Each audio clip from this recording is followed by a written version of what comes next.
E ora, é hora de conversa importante, porque a gente vai falar sobre asma. É uma das doenças crônicas mais comuns no mundo e acomete cerca de 300 milhões de pessoas, entre crianças e adultos. No Brasil, existem aproximadamente 20 milhões de asmáticos. Gente, olha, a patologia é a terceira ou a quarta causa de hospitalizações pelo SUS. E para tirar nossas dúvidas sobre a doença e sobre as dificuldades de respiração que ela traz, a gente convidou aqui o Dr. José Roberto Megda, ele que é pneumologista. Muito bem-vindo, doutor, muito boa noite. Olá, boa noite. Obrigado aí pelo convite. Fico muito feliz para falar sobre um assunto tão importante na nossa medicina. É importante mesmo. Olha, eu que tenho um irmão que sofre de asma, sei as dificuldades que a gente passa em casa com um paciente que tem esse tipo de doença. E olha, eu queria saber primeiro, doutor, que tipos e graus diferentes de asma? Dá para a gente diferenciar, assim, alguém que tem uma asma mais severa de outra? Como é que funciona? Isso, muito boa pergunta. Então, assim, a asma, a mais comum, é a famosa asma alérgica, que muita gente até confunde como bronquite, né? Que é aquela criança que tem o peito chiano, tem falta de ar, tem catarro. E essa criança, ela fica com sintomas respiratórios mais crônicos. Então, na verdade, essa doença é a famosa asma. Ela é dividida em leve, moderada e grave.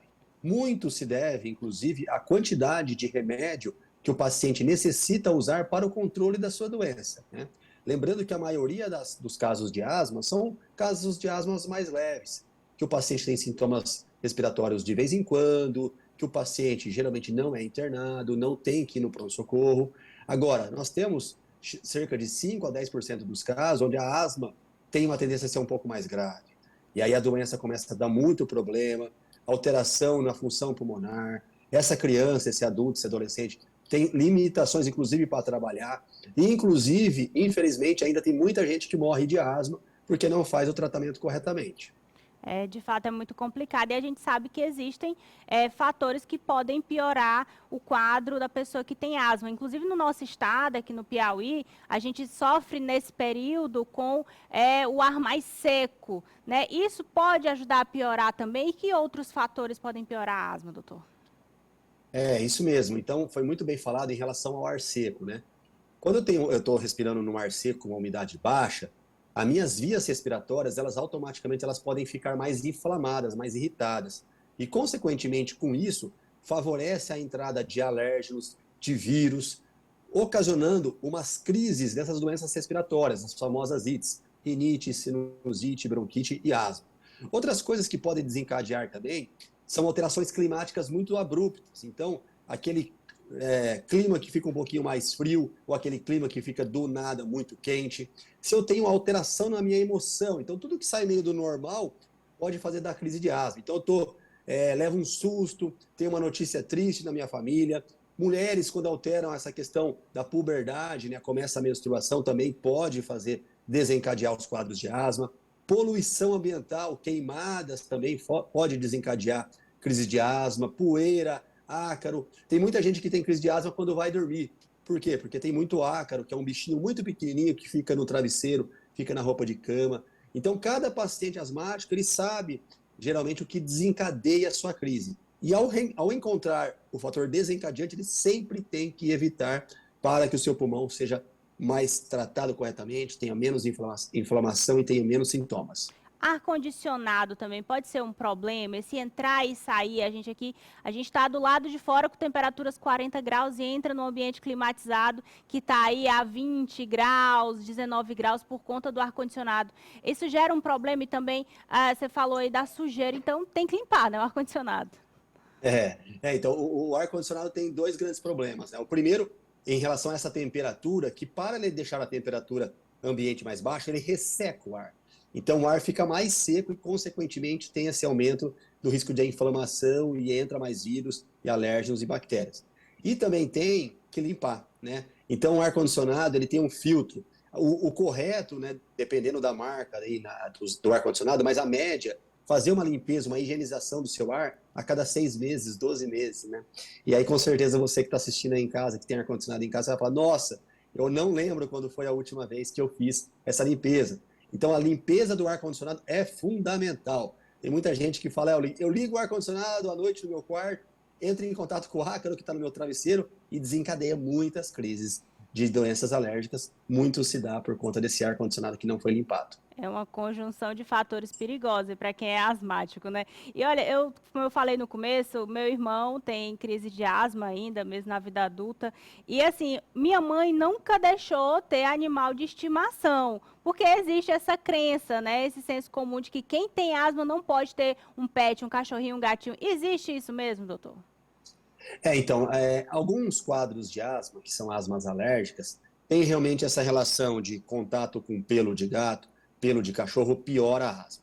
Então, assim, se você tem, né, asma e quer ter um pet ou tem um pet, vale a pena você conversar com o seu médico, porque não é um fator limitante. Não existe isso, se você tem asma, você não pode ter pet. Você tratando a asma corretamente, você fazendo a higiene ambiental, né, a higiene da sua casa corretamente, a higiene do pet corretamente, dificilmente você vai ter uma piora importante do seu quadro, né? Hoje em dia, a gente sabe que crianças que têm contato com pet têm um desenvolvimento psicológico melhor, eles desenvolvem mais amor. Então, eu sempre falo, eu não posso limitar um paciente asmático de viver. Então, se ele quer ter pet, ele vai ter o pet. Eu vou tratar melhor a asma dele, vou orientar sobre os gatilhos e pode ter esse binômio pet, cachorro, asma, e todo mundo vai ficar feliz. O paciente fica feliz, o médico tratando com o pulmão fica feliz e tudo está resolvido. Agora, assim, a asma, ela já é desenvolvida na infância ou eu posso desenvolver a asma em idade mais adulta? Quais são os sinais que eu devo ficar atento para levar o meu filho ou eu mesmo para procurar o médico e buscar o tratamento?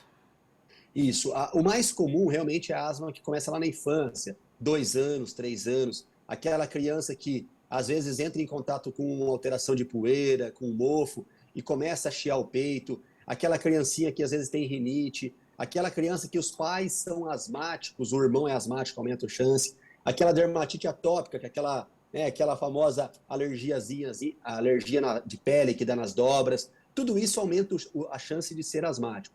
E os sintomas clássicos são chiado no peito, falta de ar, tosse, aquela tosse noturna que não tem muita explicação. Isso acontece mais comumente nas crianças, mas eu posso sim desenvolver a asma na idade adulta. A gente chama isso de asma de início tardio, que está muito mais relacionado com mulheres, tem uma certa relação com exposição a alérgenos, exposição a irritantes, refluxo, né, aquela doença do refluxo gastroesofágico, obesidade. Então, tem realmente uma parcela da população que começa a ter falta de ar depois dos 20, dos 30 anos. E também, quais são os sintomas mais comuns? Então, aquela falta de ar que não tem explicação, aquela tosse que muitas vezes vem acompanhado com um chiado no peito, que piora durante a noite, que piora durante a manhã, aquela inalaçãozinha que eu faço com remedinho melhora muito a minha tosse, melhora muito a minha falta de ar.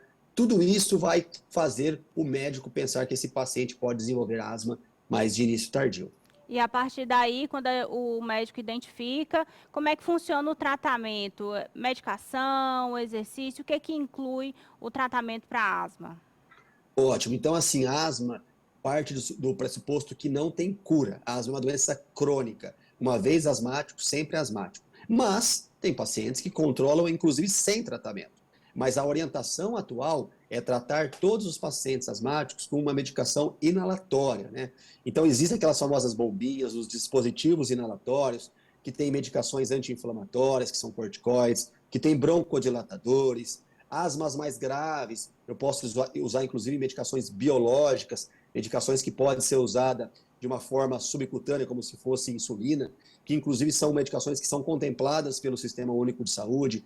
Então nós temos ótimos tratamentos que são grátis, que o SUS fornece, que eu posso deixar o paciente controlado desde aquele asmático leve, asmático moderado e até asmático grave, né? Então, assim, esse tratamento medicamentoso é fundamental.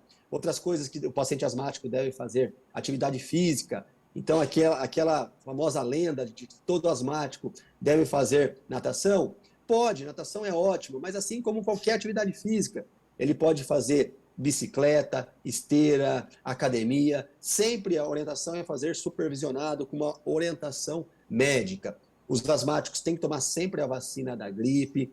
Os asmáticos, dependendo da gravidade, devem tomar também a vacina da pneumonia, que assim previne as famosas crises. Tratar as comorbidades. Se o asmático ele é obeso, eu tenho que fazer ele emagrecer. Se o asmático tem sinusite, rinite, eu tenho que tratar o refluxo. E tudo isso, nesse conjunto de tratamentos, tanto medicamentoso quanto não medicamentoso, é visando o bem-estar do paciente asmático. Eu, como médico, eu sempre busco o controle total da doença. Asmático não pode ter sintomas.